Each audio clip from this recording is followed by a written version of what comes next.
So এই guys কি চাপ নিচ্ছে না, চাপ নিয়ে না, তোমার ভাই আজকে চলে এসেছে নতুন একটা কন্টেন্ট নিয়ে, ঠিক আছে। আজকের কন্টেন্টটা কি বলো তো, আমার হাতে এটা কি হরেন আছে, ঠিক আছে।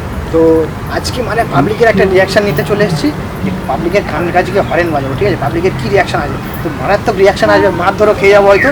তো গাইস তোমার ভিডিওটা দেখতে হবে, হ্যাঁ গাইস তোমরা ভিডিওটা দেখো, আজকে প্রচুর মজা হবে আর প্রচুর এনজয় হবে, ঠিক আছে। ভাইকেও নিয়ে চলে এসেছি, বেশি লেট করবো না, তো চলো চাপ নিয়ে না, চাপ নেবে মেয়ের বাপ, ঠিক আছে। তো চলো গাইস।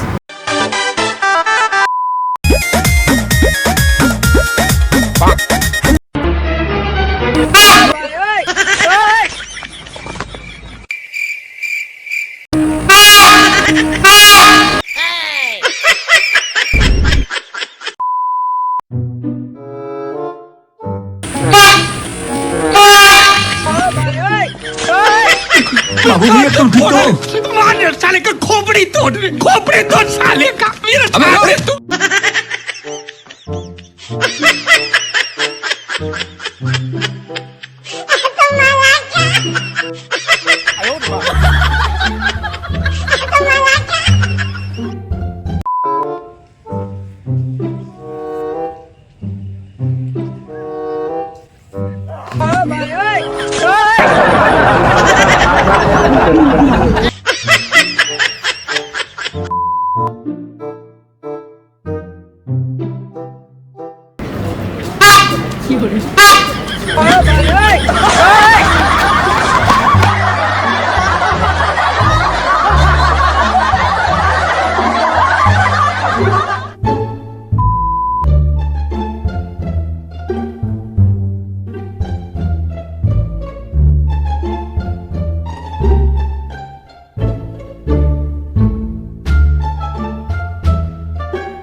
गजब बेइज्जती।